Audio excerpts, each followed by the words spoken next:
and we're going to do it into a group because maybe this is a key move, a key piece, something that they've invested in, and you don't need to show it to everybody. Here's how you'd post it into a group. First, you're going to go like you're going to make a normal post, right? So write something. You click on that, and you'll see the 3 little dots down here. You're going to click on more. Now, you're going to go to live video, and it's going to give you this new page or these options that you want to go live or you want to create a live video event. Well, you just want to go live. So you click on go live, and now it's going to give you a few options and say, well, are you going to use a webcam or streaming software? Sure, you could just use the webcam, that's fine, but we're actually using streaming software to do this, so I'm going to leave it on streaming software. Now, right away, it's going to ask you, and it's mandatory, you can't skip this, it's going to want a title, and it's going to want a description. So I'm going to put on here, I'm going to put testing live, and the description, I'm going to put, we are making a YouTube video about YouTube video showing exactly how to go live on Facebook through OBS. Cool? So that's it. You just got to have, this is what the post is going to read, by the way. This is going to be what's in the copy of the post.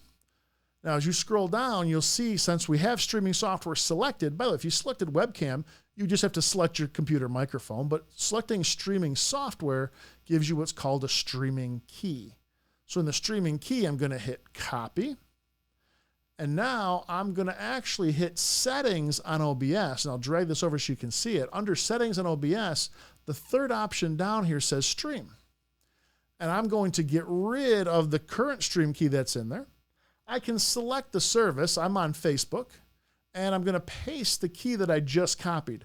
It is a unique key every single time unless you save the key, but you're going to want to get rid of and copy and paste the new key in each time. You hit apply, you hit OK, and now all I'm going to do, I'm going to poke the corner of OBS out so you can see it. I'm going to hit start streaming. It's going to connect. And once it goes past the connect phase, it will now say streaming is now in blue. And the same button, by the way, is the stop streaming.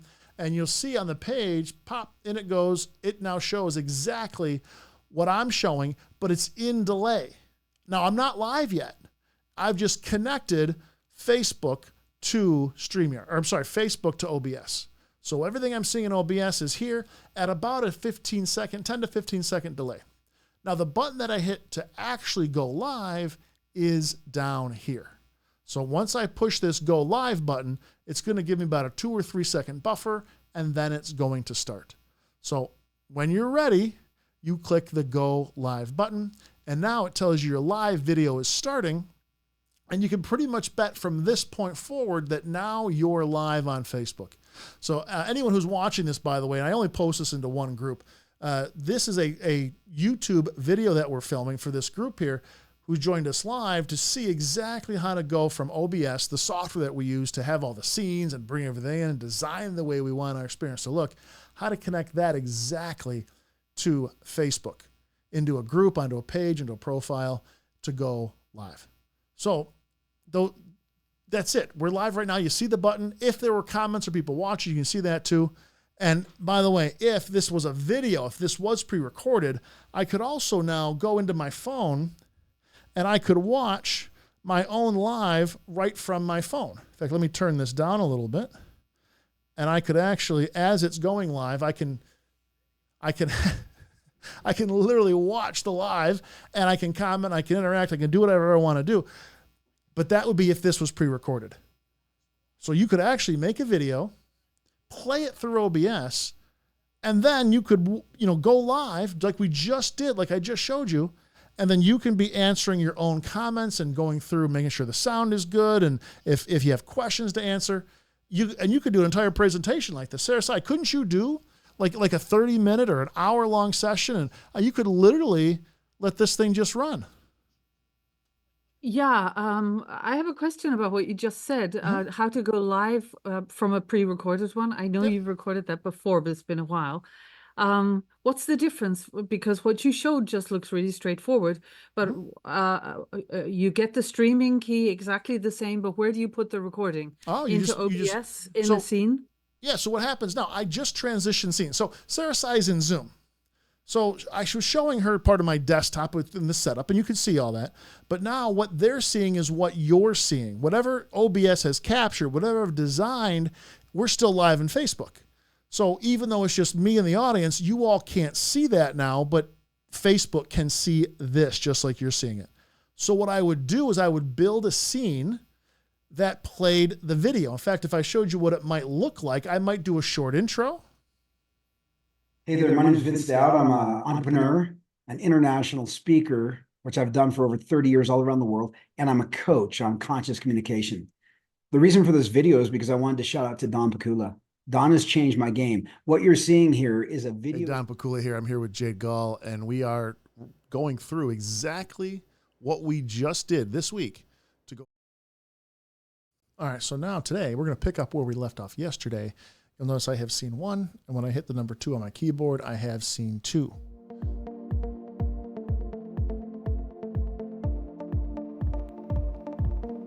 So Sarah Sai, all that was just scenes that had videos already built in. Is there a limit to the video length in OBS for playing? No. No, as long as your computer can handle it. What does it need to handle? Well, I just mean if you're going to go play like a 4K movie for 3 hours, well, that's a huge file. As long as your computer can play it, you can play it through OBS. Because all OBS is going to do is just find the file you told it and play the file. Just like if you played it on your computer. So if you can open it on your computer, you can play it through OBS. And so it's the exact same setup. You just move to that scene? Yeah, you just have a scene where it's just built in. Yeah, you just have a scene. We gotta do this. We gotta do this. Well, let me see if I can show that to you. I'm going to see the best way to show that to you. And I don't mind showing everyone while I'm doing that either. I'm going to slide. It's going to be a little parallax, okay? Meaning you're going to see me multiple times on the screen. I'm going to keep it, see me multiple times there? So long as you all, in fact, I might put you there just to block it, just so it doesn't look too crazy. So here's OBS, right? I have to find a scene, and I'm going to do it in studio mode, meaning now there's 2 forms of OBS. The one on the left is what's being shared. The one on the right is what's being shared. The one on the left, what's coming up next. So this is my way to be able to show you how to build something while you can still see it here through Zoom. So what I'm going to do, I'm going to scroll to, a brand new scene. Well, first I'll show you the one that's already built. So in the video player here, there's nothing there, right? But you'll see in the sources, I have this video says working live to Zoom with Jade. This is a video that is saved on my computer. In fact, it's one of these videos here. Probably zooms. Okay, so it's this video right here, right? I selected this video. So when I transition to this scene, the video is going to play. I don't want it looped, but I do want to restart playback when the source becomes active. Now, to make that source happen, all I did in sources, I went to the plus sign in sources, and I go to add a media source. See a little play icon? It's a media source. And then I call it something new, and I go find the video. Then when I switch to this scene, it will play the video. The only option, the only thing you're going to have to do is if you want to hear the video, you're going to have to do a little trick with the audio mixer. I'll show you that when we're not live on Facebook because I can't show you on Facebook while I'm doing this, but I can answer the rest of that in Zoom. But Sarah said that's all we do. So I got video player. Here's intro to live. Now everything there is built except for the 2 videos. They're not playing because I'm not in this scene. When I transition the scene, and you'll watch it happen now. Hey there, my name is Vince Dowd. I'm an entrepreneur, an international speaker, which I've done for over 30 years all around the world, and I'm a coach on conscious communication. The reason for this video is because I wanted to shout out to Don Pikula. Don has changed my game. What you're seeing here is a video. That was how it goes from, and I don't know if you could hear that in Zoom. I actually muted myself so it wouldn't echo on my phone too, but you just build a scene that has the video that you want in there, transition to that scene, and the video starts playing. And there's no way for anyone to know that it's not live. Now, when you go try to do the same thing on StreamYard and Restream and a bunch of other stuff, there's all kinds of ways that, well, they're not happy about it. They're not happy about you being able to do that. So, and when I say them, I mean Facebook, LinkedIn, YouTube. They have that live for a reason. They want to reward people who are going live, but they didn't want to do it with pre-recorded videos. But sometimes I get it. You just want to be able to have the certainty that your message is clean, that you like the recording, and then you want to play it as if it was live. But I'm finding more and more, until you build the audience, organic traffic is less and less and less and less on, at least on Facebook. Paid traffic is still very, very active, very, very strong. It's almost like they want their dollar or their $10, right? Or their $100 or $1,000, they went into the action now. And listen, they've built the type of platform that justifies it and deserves it. I mean, I know of no other way to predictably, without you having to go out and spend probably arguably more of your time to bring an audience together than paid advertising on Facebook. Yes, there's paid advertising on YouTube and paid advertising on LinkedIn, and there's all kinds of organic plans and, sharing other audiences and getting on podcasts. Yes to all of that. But there's no faster way to build an audience and let the algorithm do the work. Now, you got to watch it. This is not just to put thousands of dollars behind it. If it doesn't work, put thousands more. I mean, there's testing and there's processes to it, but there's almost no better way I know of building an audience from scratch. Whether you want to fill a group, fill an event, get page follows, likes, engagements, whatever it is you're looking for to build that audience, more than partnering with Facebook. But again, the live videos, once you have an audience, and when I say an audience, once you have a couple thousand, 3, 4, 5,000 people liking, following, and I think that's the limit on a profile. Now you got to switch to a page anyway. Once you reach that critical mass, now you got a group that's interested, that's paying attention, not all, but a small percentage, and now you'll get the engagement. But try to build one from scratch that way is tough. But here's the other benefit, though, Sarah said. We've been live on this now, and I can see where we are, by the way. I can see exactly how long we've been live on here. I'm going to move you all back over here so you can see the screen. We've been live for just about 9.5 minutes now. Right? But let's say we're actually doing the whole presentation here, Sarah. So let's say we're actually going to build a studio. Now we're not, but let's say we were. We're going to build the whole studio right here, right in Facebook Live. I could do the entire 5-day challenge live into a Facebook group. I wouldn't even need to be on Zoom if I didn't want to. And the longer the live is, the more chance people have of catching it live. Because listen, in order for them to catch it live, they have to be like on their phone or looking at it or have notifications on and see Sarah Sai is going live or Sarah Sai is live right now. And if you're only live for a minute or two, the chance of them catching it are minimal. But it's better than nothing, right? So do it. But if you were to jump on and talk to somebody, walk somebody through something, share a process of something, and let's say it takes you half an hour, 45 minutes. Well, you're live now for 45 minutes. The chance of people catching you are huge. But one thing I hate when people just wait. Oh, they're going live and they put down like the 1 minute timer, or they're going. Now, the only reason I have that going live in is really just for the transition. So it's a clean transition, but they'll start a live and they'll say, okay, I'll come back when there's somebody watching. Don't do that. You'll lose those that are already there, right? Start pretty rapidly. Don't wait for people to come into the live. People will jump. They'll watch the replay. They'll see it. And you start to see now there's some comments here.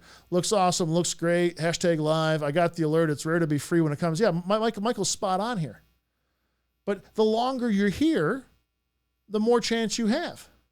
So Sarah Sai, do you have something that you could teach or talk or speak to something for 30 minutes or half an hour or 45 minutes? Yeah, easy. But I've got a question. You have multiple screens. Yep. Is this going to work for me on my one screen? Yeah. Yeah? Yeah, well, the only reason I'm using multiple screens. Visualize. Sorry, Don. Yeah, go ahead. I can't visualize because what I can see is I can't see OBS on my screen. What you're looking at, I'm not sure. That's what I want to know. What will I be seeing? Because the idea of comments coming in and you're not able to manage the comments when they come in at the same time, that would be a concern for me. Well, I mean, if I'm live, do I ever really care about the comments unless I'm teaching something or asking, right? I could very easily. Now, by the way, I'm in a group, right? I'm in one of our groups. There's a couple hundred people in the group, and they have notifications on, and they're seeing that, I just went live, and yeah, it looks like Michael got an alert, but it's rare that he's free. Mark just finished another meeting, so he got a notice, right? So that's how they come in and watch. But again, what I'm seeing, and let me show you here from this standpoint, let's say I'm not on Zoom, so there's no live audience. That screen goes away, right?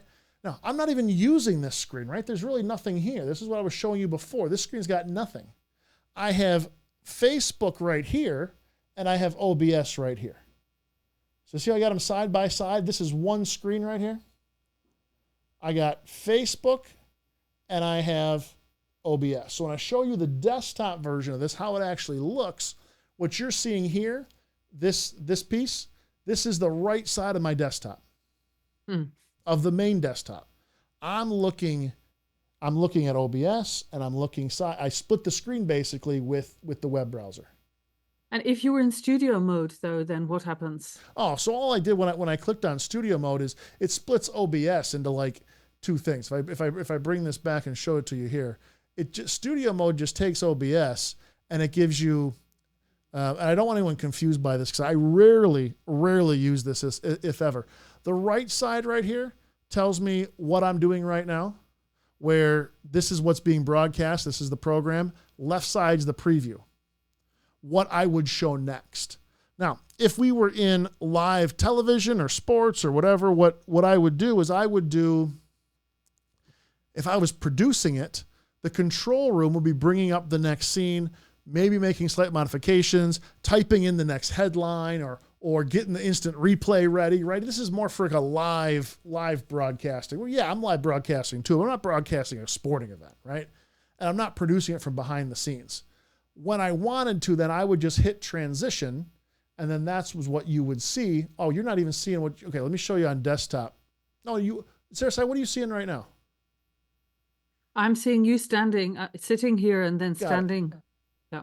So let me switch it now to what OBS looks like. The right side is the program, what's being fed out. The left side is the preview, what would go out next. And I can go to any scene I want. Let's say the next scene was going to be the me scene. Well, this is what would be next if I hit transition.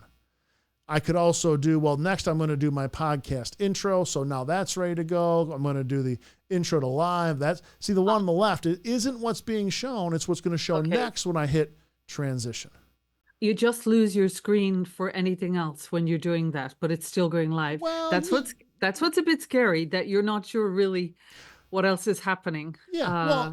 Yes and no, right? So right now, if I transition here, right? I mean, I still have this part of the screen that I could use if I wanted to, right? I mean, OBS is still here and Facebook's still there. Now, if you're asking me, does it make a world of difference to have a second monitor? Oh, absolutely it does. Okay. It makes a world of difference to have a second monitor. A third, okay, but definitely a second monitor is huge. Huge. Okay. Makes sense? Mm-hmm. Cool. So thank you very much to Facebook land. We'll end. Now, what I'm going to do is I'm going to end the live video. Let me show you again here. Once I'm done, I don't want to stop the stream in Zoom. Or in OBS, I don't want to just stop the stream here.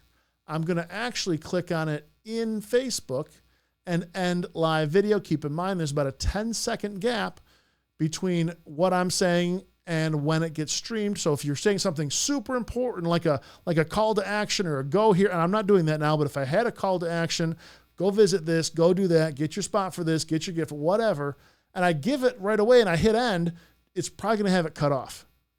So give yourself just a little bit of time to wrap up before you hit that end live video. But that's the button that will end the whole thing. Now it says, are you sure? You say yes.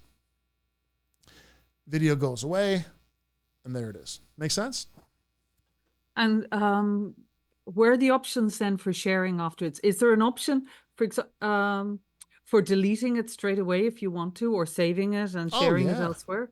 Oh, yeah, absolutely. In fact, it tells me right here what I can do. My options are I can view the post, trim the video, create a clip from the video, or delete video and return to group if I want to. I can get rid of it right away. Or So I can go would you find it in the advise group. using the group for dummy runs? Yeah, you could use my group. Perfectly fine. Yeah. If I go look for it in the group now, I'd probably just refresh the group. And we'll see. There it is right there. There's our live video. Make sense? Mm-hmm. Cool. So again, this is a way, and listen, I've already done videos on StreamYard and Restream and all kinds of stuff, but I wanted to show you how to go directly into a Facebook page, profile, or group, depending on exactly what you wanted to accomplish. Hope you found this video helpful. If you want more content like it, drop a comment, and we'll make videos around what you want to see. Take care.